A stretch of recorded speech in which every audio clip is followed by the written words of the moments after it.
యెషయా గ్రంథం 7వ అధ్యాయం 13వ వచనం.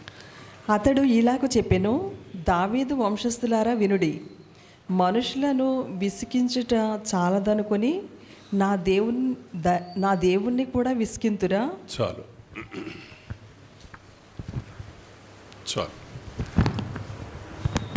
ఈ మాటలు మనసులోకి తెచ్చుకోండి. ఈ రోజున బయట వాళ్ళ దగ్గరికి ఎందుకు, మనల్ని చూసుకుందాం. మన సంఘాన్ని, మన కుటుంబాలను మనం ఒకసారి క్వశ్చన్ చేసుకుంటే మంచిదని నాకు అనిపిస్తూ ఉంది. దేవుని ఆవేదన, ఒక ప్రవక్త యొక్క ఆవేదన ఎలా ఉంటుందో ఈ వచనం ద్వారా మనకు తెలియజేస్తూ ఉన్నాడు దేవుడు ఇలా చెప్తా ఉన్నాడు. ఆయన మనుషులను విసికించుట చాలదని నా దేవుని కూడా విసికింతురా.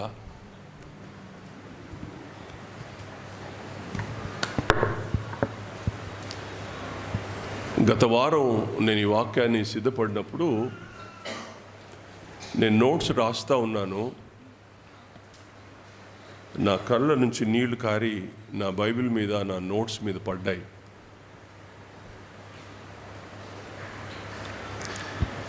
ఎన్నిసార్లు దేవుణ్ణి మనం విసిగిస్తున్నాం, మనుషులను విసిగిస్తున్నాము. ఓకే,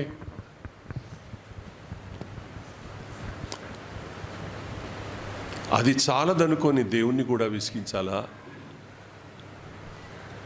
ప్రవక్త ఒకవేళ సూటిగా ఇలా ప్రశ్నిస్తే మన దగ్గర నుంచి జవాబు ఏంటి?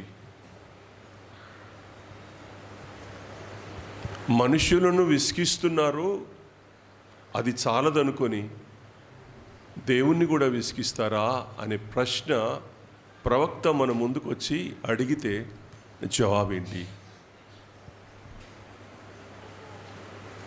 శ్రీనివాస్, చెప్తావా?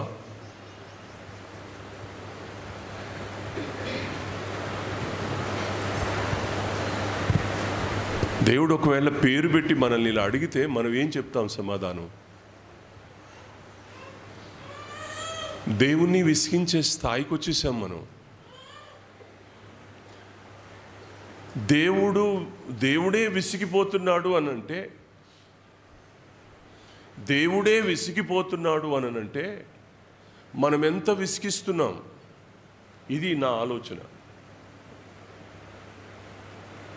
ఎందుకు విసుగుదల? దేవుణ్ణి విసిగించేంత ఏం చేశాం? దేవుణ్ణి విసిగించేంత ఏం చేస్తున్నాం? ఏం చేయకపోతే ప్రశ్న ఎందుకు వస్తుంది? ఒక ప్రవక్త ప్రశ్నిస్తాడా? ఒక ప్రవక్త ప్రశ్నిస్తున్నాడు అని అంటే ఏం జరగకపోతే ప్రశ్నిస్తాడా? దేవుని మనసెరిగిన ప్రవక్త దేవుణ్ణి ఎందుకు విసిగిస్తున్నారు అని అడుగుతుంటే జవాబేంటి?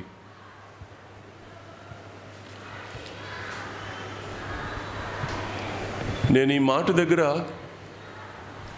మిమ్మల్ని గట్టిగా గద్దించగలను, కారణాలు చెప్పి గద్దించగలను.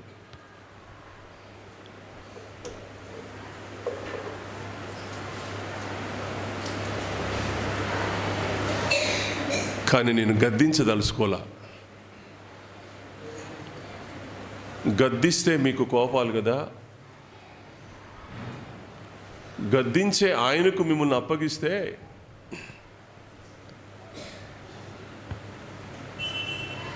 ఆయన విసుకున్నాడు. ఇప్పటికీ ఆయన విసికి ఉన్నాడు, వేసాడుతున్నాడు. మనము మన మాటలు, మన ప్రవర్తన, మన నడక, మన పడక, మన బలహీనత, మన భక్తిహీనత ఒకటా రెండా? ఏమని? ఇంత పుస్తకం రాయొచ్చా? ఇంత పుస్తకం రాయొచ్చు. ఎన్నిసార్లు దేవుణ్ణి మనం విసిగిస్తున్నాము.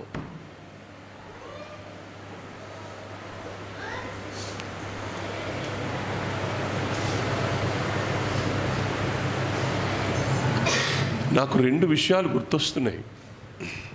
దేవుని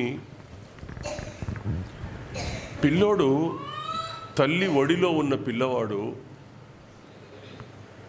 ఆడుతూ ఉంటాడు, విసిగిస్తూ ఉంటాడు తల్లిని.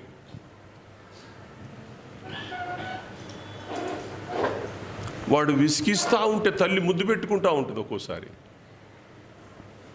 కొట్టదు, విసిగిస్తుంటే ముద్దు పెట్టుకుంటుంది. అమ్మ ప్రేమ అది. ఎప్పుడు కొట్టుద్దా? మొత్తానికి విసిగిస్తున్న కొడుకును కొట్టుద్దా తల్లి? ముందు ముద్దు పెట్టుకుంటుంది, ఆ తర్వాత కొట్టుద్ది. సహించగలిగినంత వరకు ముద్దే, కానీ సహనం దాటితే వాడు వీపు మీద, వాడు చిన్నోడని చూడదు, వాడు ఏమని చూడదు. అంత బుడ్డోనే అమ్మ తట్టుకోలే. కన్న పేగు 9 మాసాలు కని పెంచి పెద్ద చేసి వాడి కొరకు ప్రాణం పెట్టడానికి సిద్ధపడి కని రక్తం గార్చి రక్తంలో కొడుకుని కని వాడిని పెంచి పాలిచ్చి తట్టుకోలేక 2 దెబ్బలు కొడుతుంటే, ఎందుకు కొడతావే పసిపిల్లని అంటాం మనం పక్క నుండి. ఆ తల్లే తట్టుకోలేక విసుగుదలను కొడుతుంటే, కూతుర్ని కొడుతుంటే, దేవుడు కూడా అంతే ఓర్చుకుంటున్నాడు. ఇప్పటికీ ఓర్చుకుంటున్నాడు. అనేక విషయాల్లో మనం దేవుణ్ణి విసిగిస్తూనే ఉన్నాం, అనేకసార్లు విసిగిస్తున్నాం. దేవుడు విసుగుతున్నాడు. ఎలా అంటే, అమ్మ కొడుకును ముద్దు పెట్టుకున్నట్టుగా ఇంతకాలం ముద్దు పెట్టుకున్నాడు, కానీ ఆ స్థాయి మించితే దెబ్బలు పడితే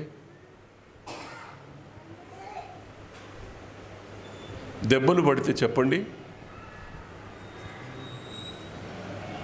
అమెరికా దేశాన్ని దేవుడు దెబ్బలు కొట్టాడు. ఇప్పుడు విసిగించిన అమెరికా దేశాన్ని దేవుడు దెబ్బలు కొట్టాడు. ఒక ప్రాంతం కాలిపోయింది, దాని మూలాలు దెబ్బతిన్నాయి. కోటీశ్వరులు రోడ్డు మీదకి ఎక్కారు. దేవుణ్ణి విసిగించిన కారణం.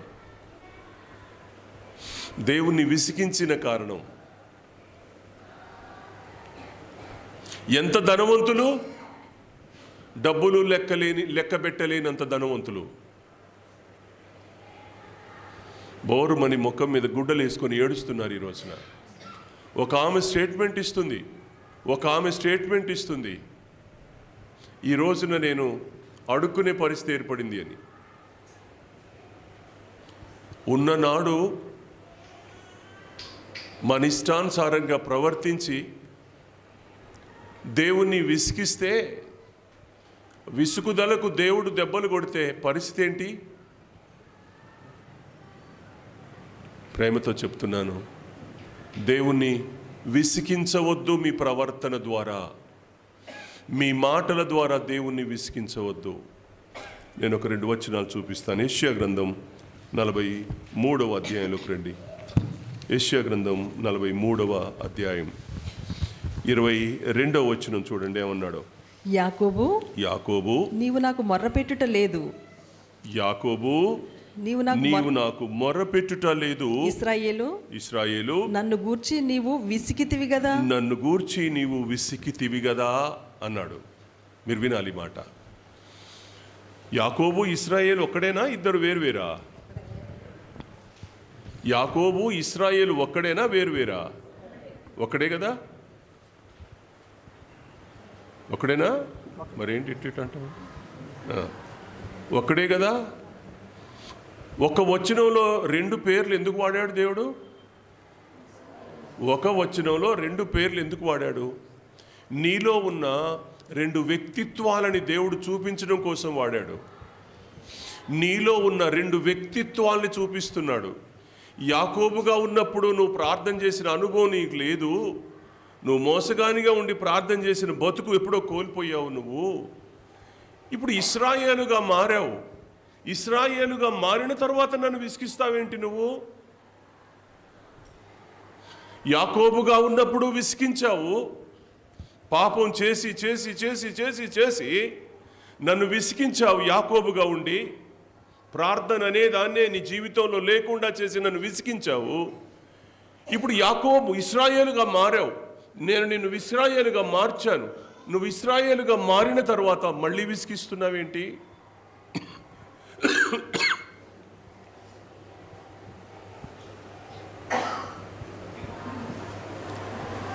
ఒక్కసారి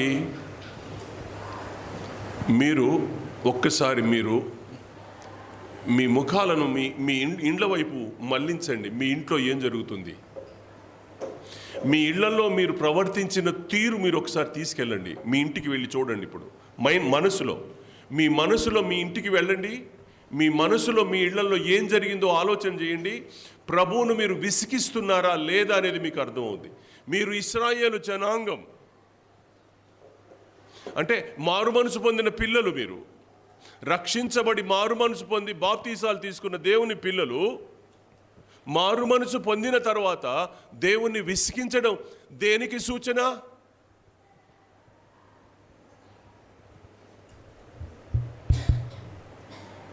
దేనికి సూచన? ప్రవర్తన బాగుందా? నీ ఆచార వ్యవహారాలు బాగున్నాయా? నీ ఇంట్లో ప్రార్థన ఉందా? నీ ఇంట్లో దైవత్వం ఉందా? నీ ఇంట్లో డిసిప్లిన్ ఉందా? క్రైస్తవ క్రమశిక్షణ కొంచెమన్నా ఉందా నీ ఇంట్లో? టీవీ పెట్టుకొని చిందులేస్తున్నావు.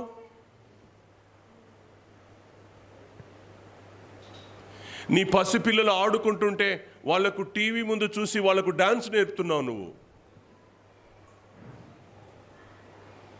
నువ్వేం నేర్పిస్తున్నావు నీ ఇంట్లో నీ పిల్లలకి?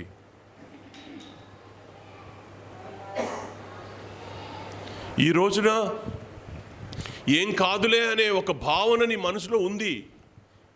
ఏం కాదనుకుంటున్నావు, కానీ కారు చిచ్చు మొదలయ్యే రోజున బాధపడేది మనం. దేవుణ్ణి ఎన్నిసార్లు మనం విసిగిస్తాం?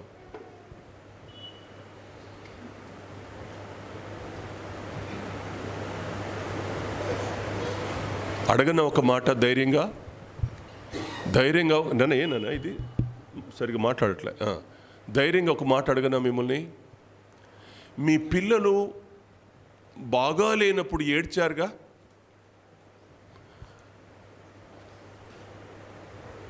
నా కొడుకు మాట వినట్లేదు, నా కూతురు మాట వినట్లేదు. నీ కొడుకు నీ కూతురు మాట వినప్పుడు, వాళ్ళు నిన్ను విసిగిస్తున్నప్పుడు నువ్వు ఏడ్చావుగా? ఏడ్చావు. ఎవరు ఆనకట్ట వేయలా మీ కన్నీళ్లకు? ధారాపావికం కారే, మోకరిల్తే కన్నీళ్లే. మాట అడుగుతాను, మరి మీ సంగతి? మీ కొడుకులు మిమ్మల్ని విసిగిస్తే మీరు ఏడ్చారే, మరి మీరు దేవుణ్ణి విసిగిస్తుంటే మరి దేవుడు ఏడవడా?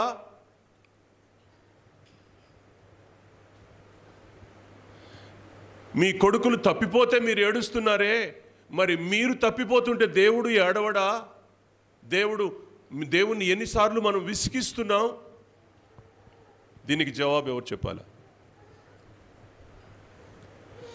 దీనికి జవాబు ఎవరు చెప్పాలా?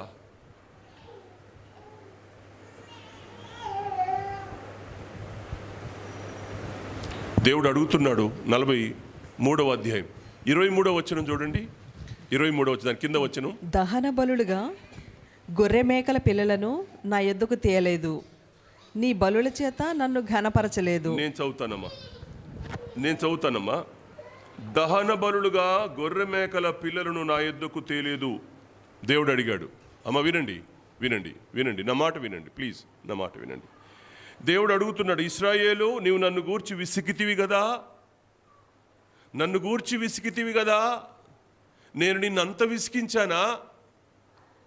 నేనంతగా బాధ పెట్టానా? నిన్నంతగా గాయం చేశానా?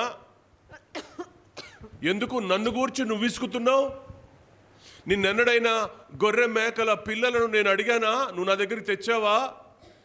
నేను అడగలేదే, నువ్వు నాకు తేలేదే, నా దగ్గరికి తేలేదే. ఎందుకు విసిగిపోతున్నావు? 2, నీ బలుల చేత నన్ను గణపరచలేదు. నువ్వు బలిని ఒక్కటి కూడా నాకు అర్పించలేదు. నీ గొర్రె మేకల మందలు నా దగ్గరికి తేలేదు. ఆ పిల్లల్ని ఒక్కదాన్ని కూడా, ఒక పిల్లని కూడా నా దగ్గరికి తేలేదు. నువ్వు దాన్ని నాకు బలిచ్చి నన్ను గనపరచలేదు. నేను నిన్ను అడిగానా? నేను అడగలేదే. ఆయన ఇంకా అంటాడు ఆయన ఏమంటాడంటే ఏమంటాడు? నైవేద్యములు చేయవలనని నేను నిన్ను బలవంత పెట్టలేదు. చేస్తావా లేదా? చస్తావా చేస్తావా? ఇస్తావా ఇవ్వవా? ఇవ్వకపోతే నీ ఇంట్లో అగ్ని పెడతా, ఇవ్వకపోతే నీ పిల్లల్ని చంపుతా, ఇవ్వకపోతే నిన్ను అట్లా చేస్తా, నిన్ను ఇట్లా చేస్తాను బెదిరించానా? నేను నిన్నేమన్నా నేను శిక్షిస్తానని అన్నానా? నేను ఒక్క మాట నేను అనలేదే, నేనేమి చెప్పలేదే.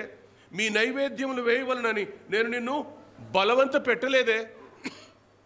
ఇంకో మాట అన్నాడు అక్కడ, ధూపం వేయవలనని నేను నిన్ను విసిగించలేదే.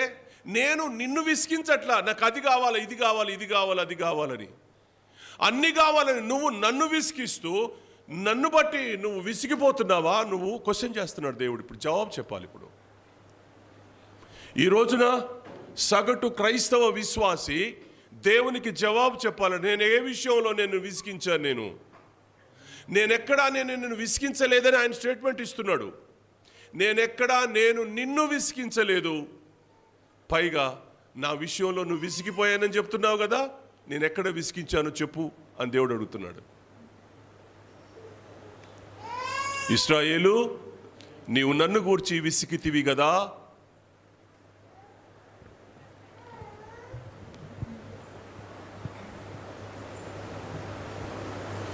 ఆలోచన గుండెను పిండేసినట్టుంది, గుండె బరువెక్కుతున్నట్టుంది. ఈ మాటలు మన గుండెలో ఒక విధమైన బరువును నింపుతున్నాయి, బరువెక్కుతుంది గుండె. చెల్లి పుష్పమ్మకు గుండె దడ ఉందంట చెప్తా ఉంది చెల్లి. ఆమె కొరకు మనం ప్రార్థన చేద్దాం. కానీ ఈ మాటలు విన్నప్పుడు మనందరి గుండెలు బరువెక్కుతున్నాయి. దేవుడు అడిగితే ఏం చెప్తావు? ఏమడిగాడని విసిగిపోతున్నావు? కాలేబు గారు మొదటి రాత్రి వచ్చినప్పుడు కొద్దిమంది వచ్చారు ప్రార్థనకి. రెండవ రాత్రి వచ్చేసరికి ఏమయ్యారు? విసిగిపోయారు అంతే. వాక్యం వినలేరు, ప్రార్థన చేయలేరు, ఏమీ చేయలేరు, విసిగిపోతున్నారు అంతే.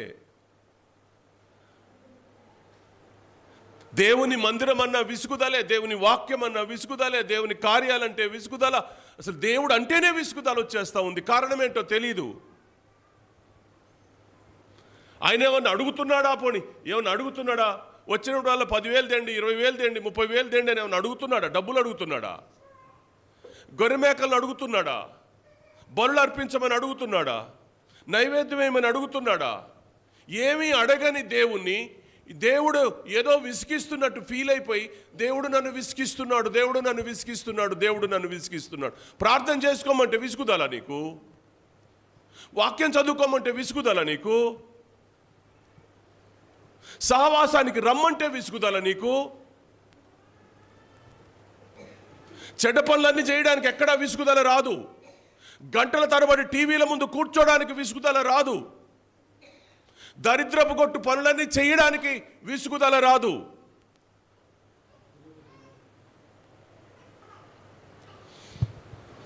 దైవికమైన పనులు చేసే దగ్గర విసుగుదల. ప్రతి దరిద్రపు కొట్టు పని, ఎన్ని దరిద్రపు కొట్టు పనులైనా చేస్తాం, విసుగుదల అస్సలు రాదు. 3 గంటలు 4 గంటలు దాంతో గడిపేస్తున్నాం మనం. అక్కడ ఉండదే విసుగుదల. ఎందుకండి? ఎందుకు దేవుడు ఈరోజు మనల్ని అడుగుతున్నాడు ఈ మాట?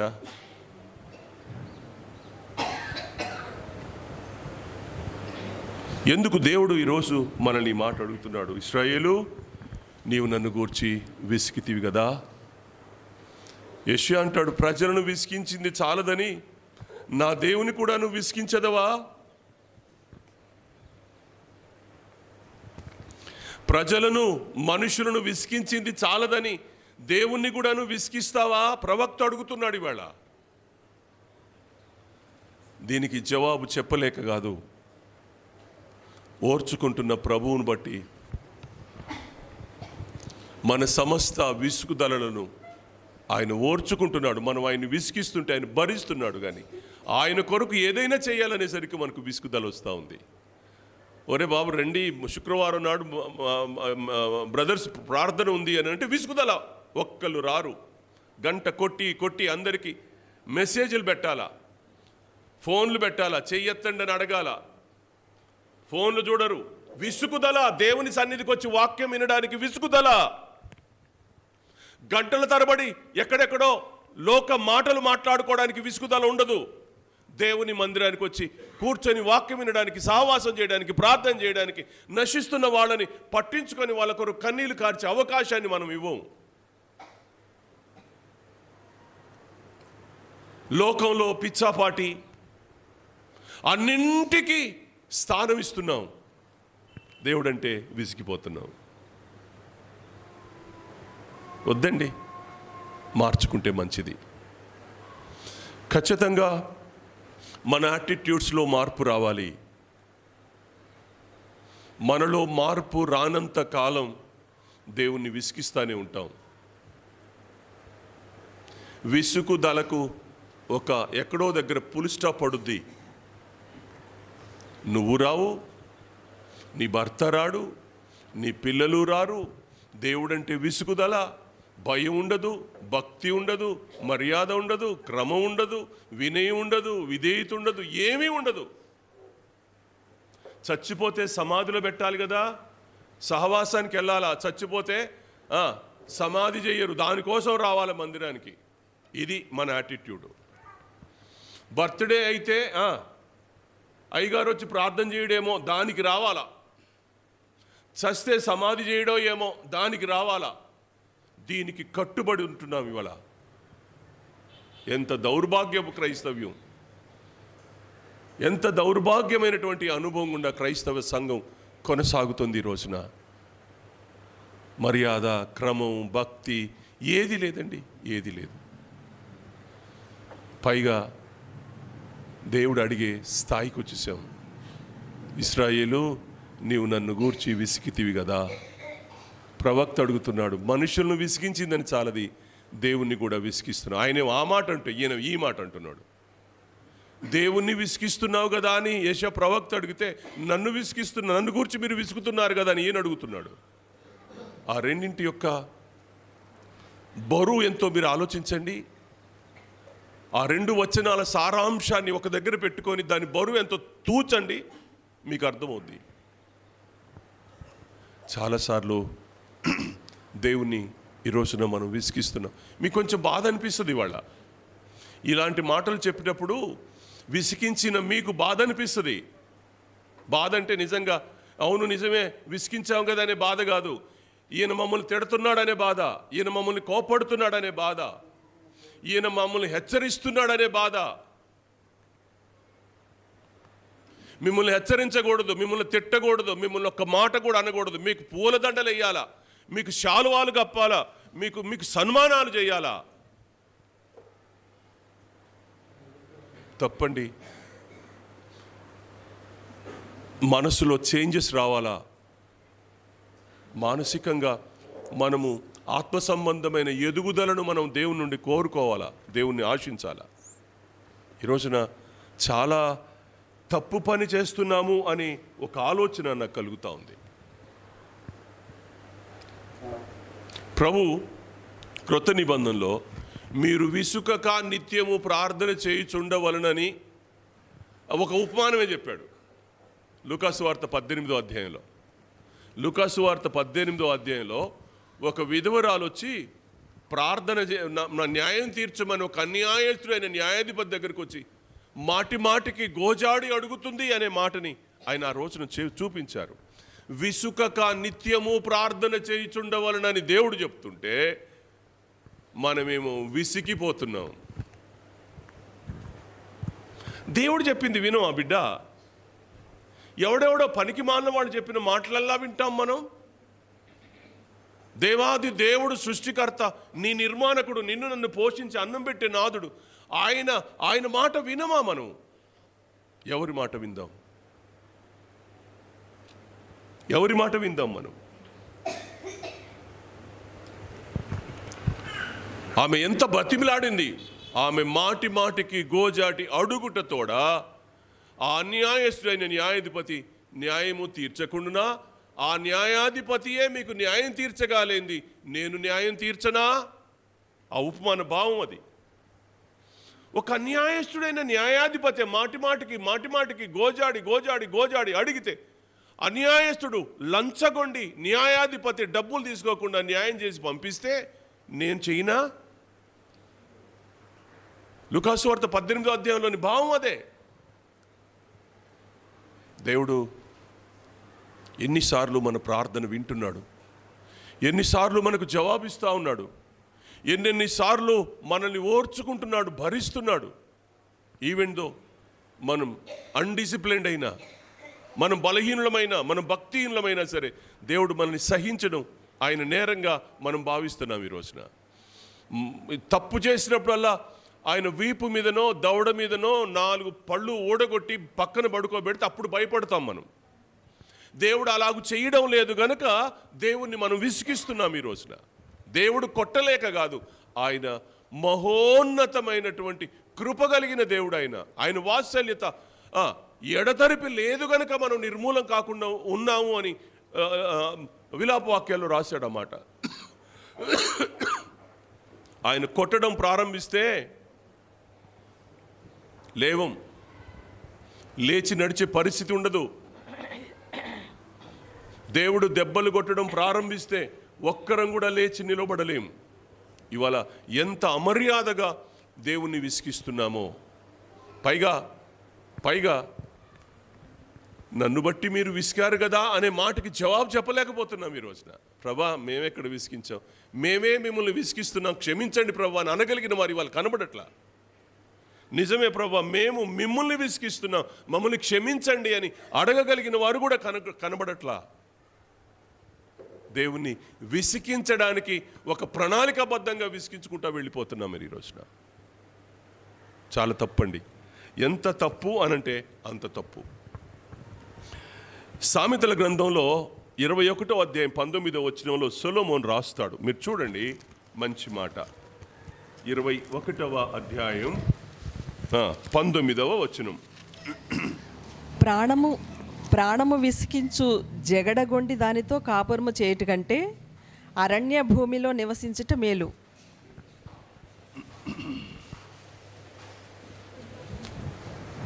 ఎలా రాశాడు చూడండి. ప్రాణము విసికించు జగడగొండి దానితో కాపురం చేయుట కంటే అరణ్య భూమిలో నివసించుట మేలు.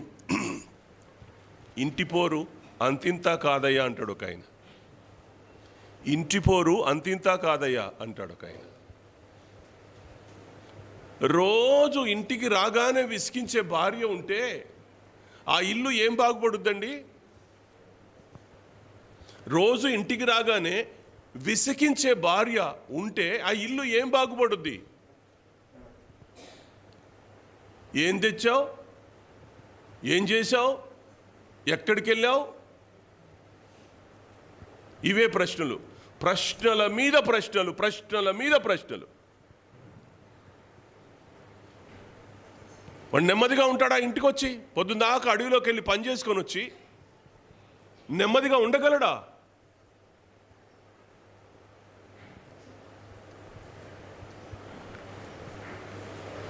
ప్రాణము విసికించు జగడగొండి దాంతో కాపురం చేయట కంటే అరణ్య భూమిలో నివసించుట మేలు. ఆ అడవిలో పడి ఎక్కడో దగ్గర ఆ వాగుల్లోనో వరిలోనో పడుకుంటే బాగుండబ్బాయి అని అంటాడు ఆయన.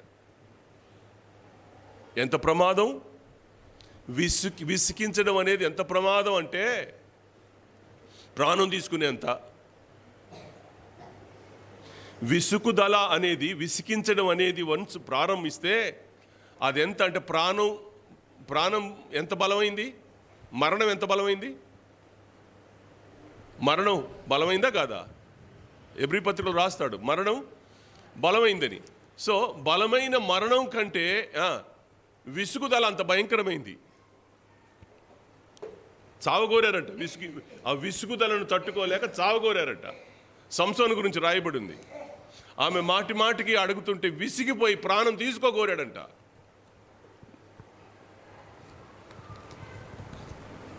ప్రాణం తీసుకోగోరినంత విసుగుదల మనుషుల్ని విసిగిస్తున్నాం మనం ఈ రోజున.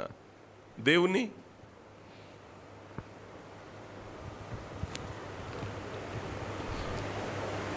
ఏమీ బాగలేదండి. క్రైస్తవ పద్ధతులు ఈ రోజున దేవుని పిల్లలమే బైబిల్ చదువుకుంటున్నాం, ప్రార్థన చేసుకుంటున్నాం, అన్నీ బాగానే అనిపిస్తున్నాయి, పైకి బాగానే అనిపిస్తున్నాయి. కానీ లోపలికి తొంగి చూసుకుంటే దేవుణ్ణి మనం విసిగించే విధానాలు, లోపలికి వెళ్ళి తొంగి చూస్తే మనకు అర్థమవుతుంది ఎలాంటి దౌర్భాగ్యమైనటువంటి అనుభవాలు గుండా మనం వెళ్తున్నాం.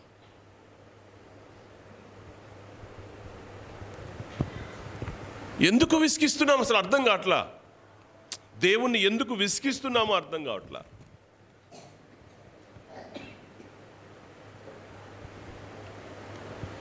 కొన్ని కుటుంబాలని చూస్తూ ఉంటాను.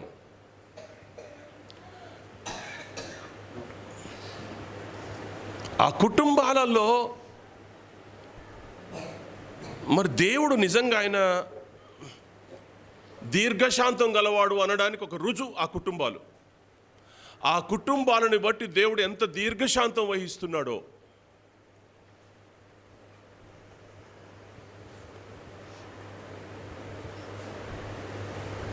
మంచోడు మన దేవుడు. నన్ను గూర్చి విసిగిపోతున్నావా? ఆదివారం చర్చికి రావాలంటే విసుగుదల.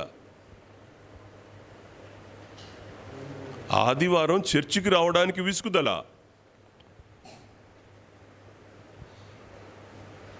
₹10 కానుకెయ్యాలంటే విసుగుదల. మందిరంలో పని చేయాలంటే విసుగుదల. సహవాసం చేద్దాం రమ్మంటే విసుగుదల. ఉపవాస ప్రార్థన అంటే విసుగుదల. ఆదివారం నాడు 100 మంది పైన ఉంటున్నాంగా, 100-150 మంది వస్తున్నాం ఆదివారం. శుక్రవారం ఉపవాస ప్రార్థనకు వచ్చేవాళ్ళు ఎంతమంది? ఏళ్ల మీద లెక్క పెట్టగలిగినంతమంది. ఇంతకుముందు కనీసం 30 మంది అట్లా వచ్చేవాళ్ళు. ఇప్పుడు ఆ 30 మంది కూడా రాట్ల. విసుగుదల. విసిగిపోతున్నారు. ప్రార్థన చేసి చేసి చేసి మీ ప్రార్థన ఆకాశాన్ని అంటుకుంటుంది. అంత విసుగుదల వచ్చేస్తుంది మీకు ప్రార్థన చేసి. ఎందుకు దీవించబడతామండి మనం? కుటుంబాలలో ఆశీర్వాదం ఎక్కడి నుండి వస్తుంది?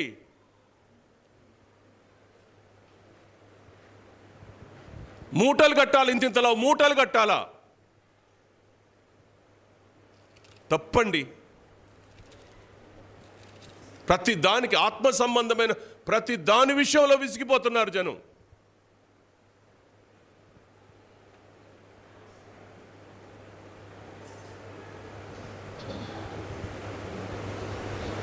మధ్యలోనే లేచి వెళ్ళిపోతాడు, కూర్చోలేడు. విసుగుదల. వాక్యం ఒక 10 నిమిషాలు ఎక్కువ చెప్తే విసుగుదల. అయ్యో దేవుణ్ణి నేను విసిగిస్తున్నాను, అమర్యాదగా ప్రవర్తిస్తున్నాను ఆలోచన ఉండదు.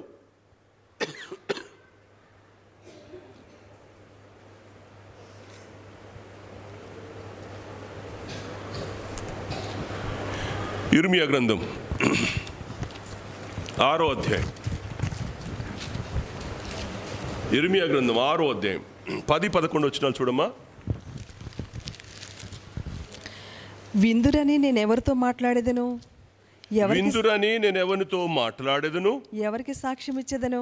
ఎవరికి సాక్ష్యం ఇచ్చేదను? వారు వినుటకు తమ మనస్సు సిద్ధపరచుకొనరు. తమ మనస్సును సిద్ధపరచుకొనరు గనుక వినలేకపోయిరి. ఇదిగో వారు యెహోవా వాక్యమందు సంతోషము లేనివారై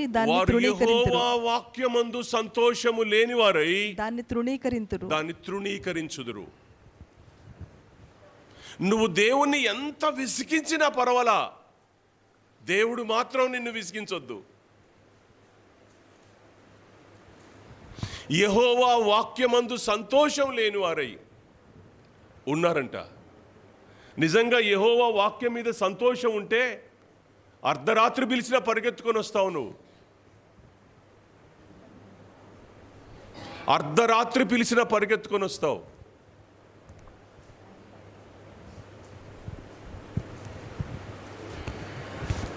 బయట నుంచి సేవకుల్ని మనం పిలిపించి వాక్యం చెప్పించడానికి నేను సిద్ధపడితే వాక్యం వినడానికి లేరు. వాక్యమందు సంతోషం లేని వారై ఉన్నారు. వాక్యాన్ని తృణీకరిస్తున్నారు. కాలేబ్ గారు వస్తే మన ఎంతమంది వచ్చారు? రెండవ రోజు ప్రార్థనకు, మొదటి రోజు ప్రార్థనకు రాని వాళ్ళు ఎంతమంది ఇక్కడ?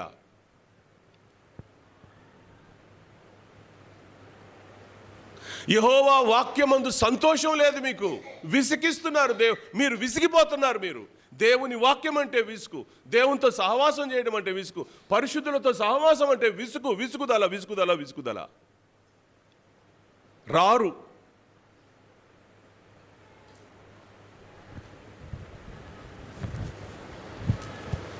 ఏమి క్రైస్తవ్యం అండి? ఏం భక్తి అండి మనం చేసేది?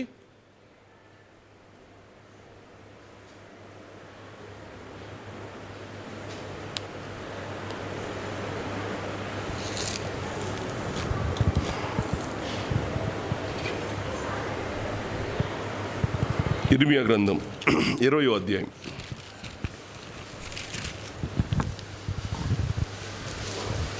7-8 వచనాలు.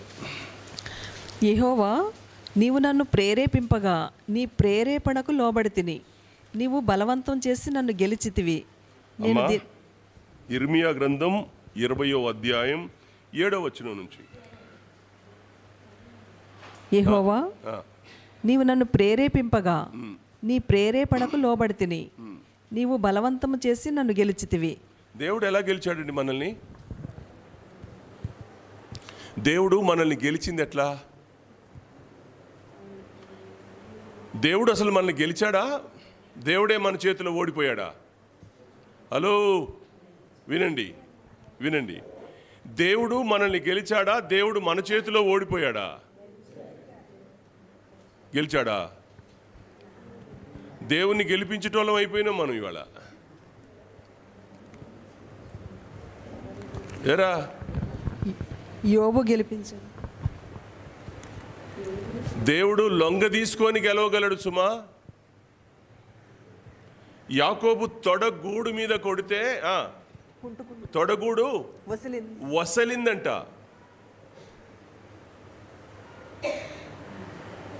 నిండు యవనంలో యాకోబు తొడగూడు మీద కొట్టాడు దేవుడు. యాకోబుని ఇశ్రాయేలుగా మార్చడంలో తొడగూడు కొట్టాడు, వసలింది. 100 ఏళ్ళు బతికితే మొత్తం శేష జీవితం అంతా కుంటుకుంటేనే నడిచాడు. ఎందుకు కుంటున్నావు? బాగానే ఉండేవు కావడం కదా అబ్బాయి అని అంటే ఏం చేయాలి? ఆయన నన్ను కొట్టాడు, ఈ తొడగూడు వసలింది, అప్పుడు నా జీవితం మారిందని చెప్పుకోవడానికి సాక్ష్యంగా ఉండిపోయింది అది. ఆ కుంటితనం అనేది యాకోబు జీవితంలో చచ్చేదాకా ఉంది. యాకోబు చనిపోయేంత వరకు ఆ తొడగూడు అలాగే ఉంది. వసలి కుంటుతోనే నడిచాడు. ఎందుకయ్యా కుంటుతున్నావు యాకోబు అని అంటే ఆయన కొట్టాడు. నా బ్రతుకు మార్చడం కొరకు కొట్టాడు. నా జీవితం మార్పు అక్కడే వచ్చింది. నన్ను ఇశ్రాయేలుగా చేయడం కొరకు నన్ను కొట్టాడు ఆయన. సాక్ష్యం ఉంది ఆయన జీవితంలో. ఇవాళ దేవుడు మనల్ని కొట్టడం లేదు కాబట్టి మనకేం అర్థం కావట్లా. దేవుడు మనల్ని కొట్టడం లేదు కానీ పాత నిబంధన కాలంలో శిక్షలు త్వరగా వచ్చాయి. క్రొత్త నిబంధన కాలంలో కృపామయుడు ఆయన దీర్ఘశాంతం వహిస్తున్నాడు కాబట్టి దెబ్బలు పడట్లా. దెబ్బలు పడట్లేదు కనుక నన్నెందుకు విసిగిస్తున్నామని అడుగుతున్నాం మనం. దేవుని గూర్చిన విసుగుదల వచ్చేస్తుంది మనకి. లొంగదీసి గెలవగలడు మనల్ని. యాకోబుని కొట్టలా, ఓడిపోలా. ఇర్మియాను కూడా అలాగే లొంగదీసి గెలుచుకున్నాడు.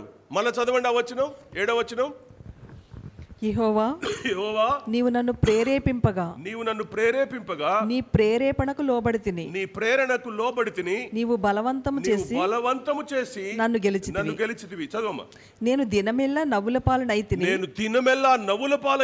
అందరూ నన్ను ఎగతాళి చేయుదురు.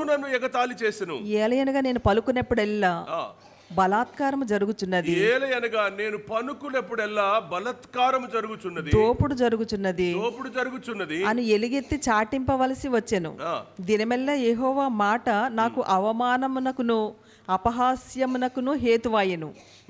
ఆయన పేరు నేనెత్తను, ఆయన నామమును బట్టి ప్రకటింపను అని నేను అనుకుంటున్నా, అది నా హృదయంలో అగ్నివలే మండుచు చాలమ్మ. నా ఎముకల్లో.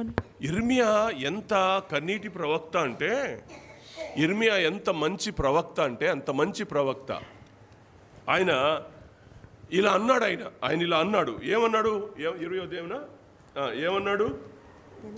ఎక్కడమ్మా? ఏ వచ్చినరా? 8వ వచనం. అమ్మా ఏలయనగా ఏ వచనం తల్లి? 8వ వచనం. 8వ వచనం. నేను పలుకున్నప్పుడల్లా బలాత్కారం పలుకున్నప్పుడల్లా బలాత్కారం జరుగుతున్నది, దోపుడు జరుగుచున్నది అని ఎలుగెత్తి చాటింపవలసి వచ్చెను. ఎందుకన్నాడు ఈ మాట? నేను పలుకున్నప్పుడల్లా బలాత్కారం జరుగుతుంది, దోపుడు జరుగుతుంది అని ఎందుకన్నాడు? అమ్మ వినండి రా, ప్లీజ్ వినండి, నా మాట వినండి. ఎందుకు ఇర్మియా ఈ మాట అనవలసి వచ్చింది అనంటే, సేవకుడు ఈ స్థలంలో నిలబడి పలుకుతుంటే మీకు బలాత్కారం అనిపిస్తుంది. ఏంటి బలవంతంగా రుద్దుతాడేంటి దేవుని కార్యాలు మా మీద అనుకుంటారు మీరు. ఇంకో మాట అన్నాడు, ఏమన్నాడు రా? దోపుడు జరుగుచున్నది. ఎందుకు? ఏదో దోచేసుకుంటున్నట్లు ఫీల్ అయిపోతున్నారు. కూలికి వెళ్తే 1000 రూపాయలు వస్తాయి, మందిరానికి వెళ్తే 100 రూపాయలు 200 రూపాయలు కానుకేస్తాం, అది నష్టపోతాం. బలాత్కారం జరుగుతుంది. కూలికి వెళ్తే 1000 రూపాయలు వస్తాయి, ఇక్కడికి వెళ్తే 200 నష్టపోతాం. ప్రవక్త మాట్లాడుతుంటే బలాత్కారం జరుగుతుంది. ఏం జరుగుతుంది? దోపిడీ జరుగుతుంది. ఇది ఫీలింగ్, మనుషుల ఫీలింగ్. గుడికి వెళ్తే 100 రూపాయలు కానుకేయాలి, 20 రూపాయలు కానుకేయాలి, 50 రూపాయలు కానుకేయాలి, నష్టం కదా నాకు. ఆ నుంచి ఇడికి రావాలి 20 రూపాయలు పోను, 20 రూపాయలు రాను, 40 రూపాయలు ఆటో రిక్షాకు పోతున్నాయి. ఆయనకి వేసే కానుక 80 రూపాయలు వెయ్యాలి, 60 రూపాయలు వెయ్యాలి, లేకపోతే 70 రూపాయలు వేయాలి, 100 రూపాయలు వేయాలి, 200 రూపాయలు నష్టపోతున్నాను నేను. దోపిడీ జరుగుతున్నట్టు ఫీల్ అయిపోతున్నాం మనం ఈ రోజున. ఆయన పెట్టేది, ఆయన ఇచ్చేది, ఆయన బ్రతికించేది ఏది మనకు లెక్క రాదు. ఆటో రిక్షాతో సహా లెక్కలేసుకుంటాం మనం. దోపిడీ జరుగుతుంది ఇక్కడ. దేవుడు దోచేసుకుంటున్నాడు, ప్రవక్త దోచేసుకుంటున్నాడు. ప్రవక్త రమ్మంటే బలాత్కారం అవుతుంది ఈ రోజున. ప్రవక్త మందిరానికి రండి బాబు అని అంటే బలాత్కారం జరుగుతుంది, దోపిడీ జరుగుతుంది. ఫీలింగ్ అండి. ఆలోచించండి. చాలామంది ఉన్నారండి మన వాళ్ళలా, ప్రబుద్ధులు, అందువేసిన చేతులు ఉన్నారు. ఇలా ఆటో కిరాయిలు కూడా లెక్కలేసుకొని జాగ్రత్తగా ఎంత ఇయ్యాలో అంతే.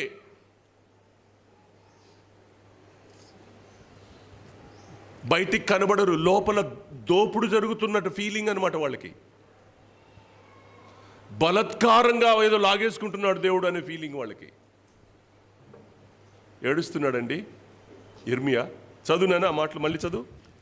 ఏలయనగా నేను పలుకునేప్పుడల్లా బలాత్కారం జరుగుచున్నది, దోపుడు జరుగుచున్నది అని ఎలుగెత్తి చాటింపవలసి వచ్చెను. దినమెల్లా యెహోవా మాట నాకు అవమానమునకును అపహాస్యమునకును హేతువాయెను. ఆయన పేరు నేనెత్తను. దేవుని మాటలు అపహాస్యం అవుతున్నాయి. దేవుని మాటలు చెప్తుంటే, ప్రవక్త చెప్తుంటే ఎవరు లెక్కలోకి తీసుకోరు. ఎందుకంటే లోపల బలాత్కారము, దోపుడు అనే ఆలోచన ఎప్పుడైతే ఉండిందో ఇంకా అది వాళ్ళు మనసును పెట్టరు.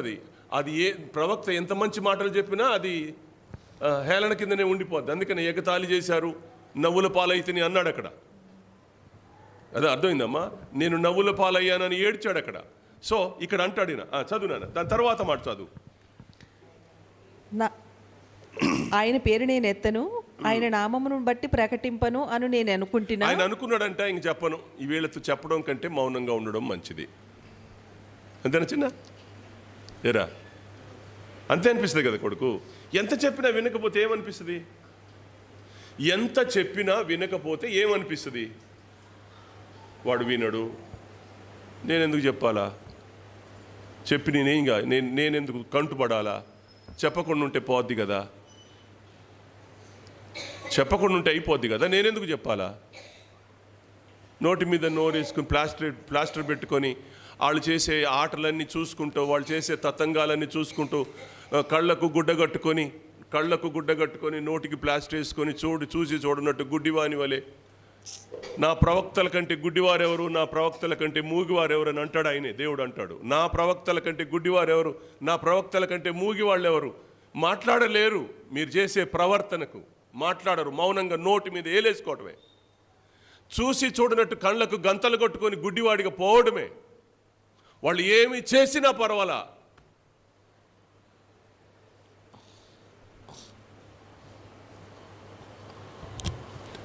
మీకు బాధ కలిగిస్తుంది నాన్న.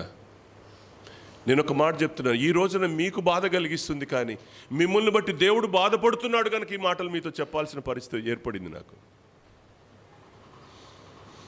మిమ్మల్ని బట్టి దేవుడు ఎంత బాధపడుతున్నాడో, దేవుని బాధను చూడలేక నేను మిమ్మల్ని బాధ పెట్టాల్సిన పరిస్థితి ఏర్పడింది. ఈ రోజున నేను మిమ్మల్ని ఈ మాటల చేత బాధ పెడుతున్నానో సరి చేస్తున్నానో అది దేవునికి తెలియాలా.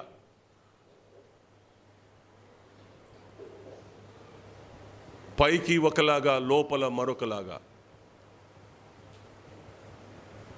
దేవుణ్ణి ఎంత విసిగిస్తున్నాం.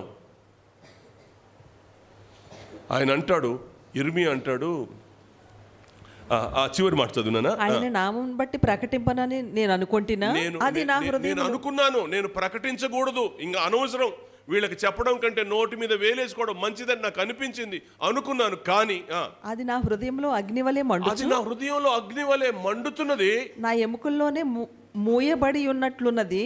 నేను ఓర్చి విసికి ఉన్నాను, చెప్పక మానలేను. అనుకుంటాను, ఇక్కడికి వచ్చి కూర్చున్న తర్వాత ఎవరిని గద్దించకూడదు, ఎవరిని ఒక మాట అనకూడదు, ఎవరిని ఒక్క మాట కూడా నేను అనకూడదు, సైలెంట్గా చిన్న వాక్యం చెప్పేసి వెళ్ళిపోదామని అనిపిస్తుంది. కానీ ఓర్చి నా గుండెలు మండుతుంటే చెప్పక మానలేను. ప్రతి సేవకుని జీవిత అనుభవం ఇది. ఇర్మియా ఆ రోజే చెప్పాడు ఈ మాట. ఇవాళ మాలాంటి వాళ్ళు నిలబడి రోషంతో చెప్పేటప్పుడు ఓర్చి చెప్పక మానలేకుండా ఉండడానికి కారణం అదే. మీరు ఏమన్నా అనుకోండి, మీరు బయటకెళ్ళి తిట్టుకోండి, బయటకెళ్ళి ఇంత చెండాలుడా అని మీరు బయటకెళ్ళి అనుకున్నా పర్వాలేదు, కానీ చెప్పక మానలేను. వాక్యం చెప్తుంది, నేను చెప్పేది కాదు. ఇది ఈనాటిదా, ఇర్మియా కాలంలో నుంచి వస్తున్నటువంటి తతంగం ఇది. నేను మిమ్మల్ని ఏం చేస్తా? చేసేదానికి ఏముంది? మీరు అలాగే ఉంటారు, ఆయన అలాగే ఉంటాడు, నేను ఇలాగే ఉంటాను. దేవుణ్ణి విసిగించొద్దండి,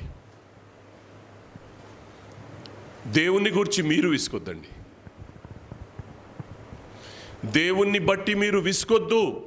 దేవుని కొరకు అడుగులు ముందుకు వేయండి, దేవుణ్ణి మీరు విసిగించకండి.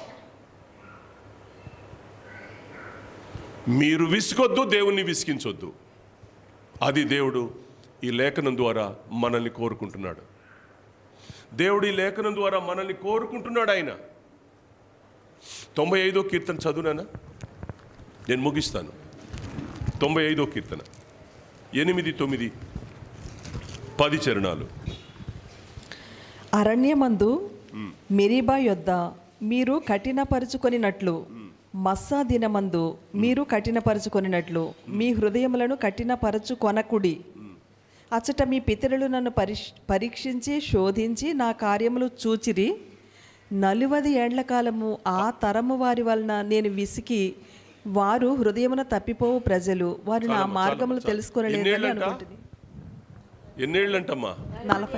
40 ఏండ్ల మటుకు, 40 సంవత్సరాలు ఆ తరం వాళ్ళు నన్ను విసికించారు. 40 సంవత్సరాలు ఆ తరం వారు విసికించారు. ఈ లెక్క నేను రాసుకుంటున్నప్పుడు నా డైరీలో నాకు అనిపించింది, అందరిని గూర్చి కాదు, కొద్దిమందిని గూర్చి మనసు ముందుకు వస్తారుగా. వాక్యం చెప్పేటప్పుడు మీరు అనుకుంటారు, కానీ వాస్తవంగా సేవకుని హృదయంలో కొద్దిమంది మనుషులు ఉంటారండి. నిజమే, వాస్తవం ఇది. ఇది పైకి మేము మిమ్మల్ని ఎవరిని ఉద్దేశించి మాట్లాడట్లేదు, నేను మిమ్మల్ని టార్గెట్ చేయట్లేదని మేము అంటాం, కానీ వాస్తవంగా మా హృదయంలో మీరుంటారు. మీ ప్రవర్తనని బట్టే కదా సేవకుడు వాక్యం చెప్పేది. ఎవరిని బట్టి చెప్తాడు? నిజంగా చెప్పండి. మీ మీ మీ మీ మీ అవిధేయత నా కళ్ళ ముందుకు వచ్చినప్పుడు మీరు నాకు గుర్తురారా? మిమ్మల్ని చూసే చెప్తా, కాకపోతే మీ పేరు ఎత్తను అంతే. మిమ్మల్ని చూసే చెప్తా, మీ పేరు ఎత్తను. 40 ఏండ్లు ఎవరి వలన ఆ తరం వారి చేత ఆయన ఏమయ్యాడంట? విసిగిపోయి 40 సంవత్సరాలు ఆ తరం వారి చేత విసిగిపోయారు అన్న మాట దగ్గర నాకు ఇంకొక 4 సంవత్సరాలు ఉంది కదా అనుకున్నాను. ఇంకొక 4 సంవత్సరాలు అయితే నాకు 40 సంవత్సరాలు అవుతాయి. అప్పటికి నేను కూడా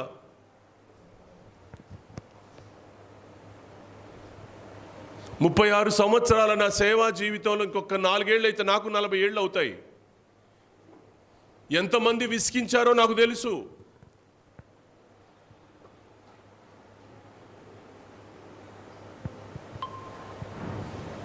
ఒక్కరు కూడా సేవకుని కానీ దేవుణ్ణి కానీ విసిగించిన వారు, నేను ప్రేమతో చెప్తున్నాను, ఆ 40 సంవత్సరాలు సేవకుని విసిగించారు, దేవుణ్ణి విసిగించారు. కానానులో ప్రవేశించారా? ఒక్కరు కూడా కానానులో ప్రవేశించలా. దేవుణ్ణి విసిగిస్తే మాకేదో వస్తుందని మీరు అనుకుంటారేమో. దేవుని విషయంలో మీరు విసిగిపోయి ఆయనకేంటి అనే భావన, ఒక న్యూనత భావన, లేకపోతే ఒక కేర్లెస్నెస్ ఏదైనా మీ లోపల ఉంటే, లెక్క లేనితనం ఏదైనా మీ మనసులో ఉండి దేవుణ్ణి మీరు విసిగిస్తుంటే ఓర్చుకుంటాడు ఆయన. కానీ ఒక కాలం ఉంటుంది, ఆ కాలంలో ఆయన చేయాల్సింది చేస్తాడు. ఆయన చేయాల్సింది చేస్తాడు. ఏం చేయాలో ఆయనకు తెలుసు. మనుషులు చెప్పక్కర్లే ఆయనకి. 40 సంవత్సరాలు ఈ తరం వారి చేత నేను విసిగాను అన్నాడు ఆయన.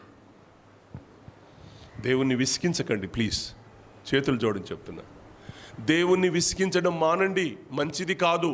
మీకు, మీ కుటుంబాలకు, మీ బిడ్డలకు, మీ దేవదాస్తుకి, మీ సమస్తానికి, మీ మనుగడకు మంచిది కాదు. దేవుణ్ణి విసిగించకండి. దేవుణ్ణి బట్టి మీరు విసగకండి, అది కూడా మంచిది కాదు. దేవుణ్ణి బట్టి మీరు విసిగారా, మీరు ఆత్మీయ విషయాల్లో జీరో అవుతారు. దేవుణ్ణి బట్టి మీరు విసిగితే ఆత్మీయ విషయాల్లో జీరో అవుతారు. దేవుణ్ణి మాటికి విసిగిస్తుంటే అక్కడ కూడా మీరు జీరో అవుతారు. మీకు ఫ్యూచర్ ఉండదు.